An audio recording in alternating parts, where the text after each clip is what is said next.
One story is about ideology, one is about loyalty, and one is about survival. But the press split on all three reveals entirely different priorities.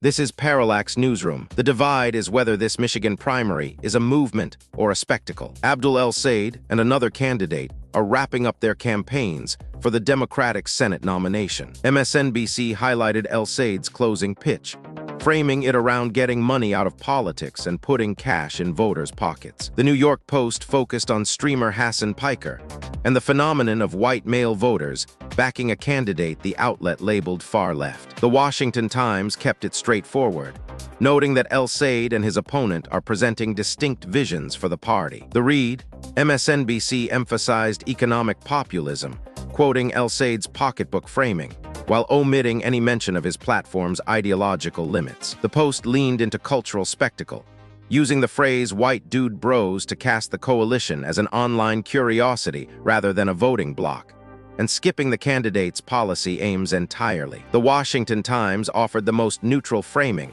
focusing on competing visions. The word far left, used by the Post, does the heaviest lifting. What is verifiable is El-Sayed's closing message and voter demographics. What is spin is the suggestion that his support is either purely economic or purely an internet trend. The split is whether this is a policy failure or a political spectacle. Donald Trump publicly criticized G9 Pirro for dropping charges tied to the reflecting pool. NBC News reported Trump saying Pirro choked by dropping the vandalism case. The Associated Press and The Hill echoed the choked remark, with the AP adding Trump said she folded like an umbrella, while The Hill raised questions about her political future. The Washington Times led with the same insults, but framed the story around Trump's blunt assessment. CNN went further, calling it a debacle and noting Trump rejected his own DOJ's finding that blamed the issues on shoddy renovation. The read, the right and center outlets focused on Trump's colorful language, with folded like an umbrella doing the rhetorical work,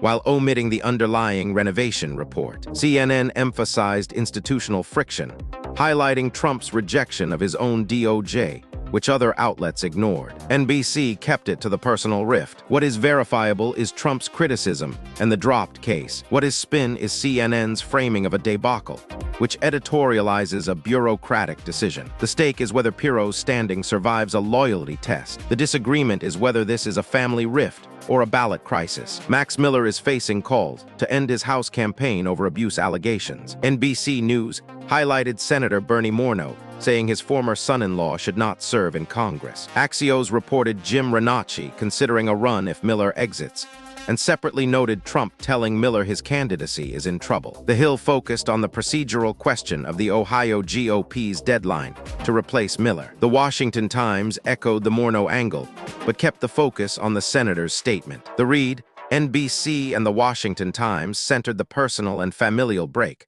with Morneau's relationship doing the emotional work, while omitting the electoral mechanics. Axios split its coverage between political maneuvering and Trump's private warning, omitting the abuse allegations from those specific scoops. The Hill focused entirely on ballot deadlines, sidestepping both the allegations and the political jockeying. What is verifiable is Morneau's statement, Trump's warning, and the ballot deadline. What is spin is the framing of Miller's status as either a family matter or a logistical problem. The stake is whether the GOP forces him out before the deadline. Across all three stories, the press agrees on the facts but fractures on whether to frame events as ideological combat, loyalty tests, or procedural maneuvering. Subscribe for the framing gap.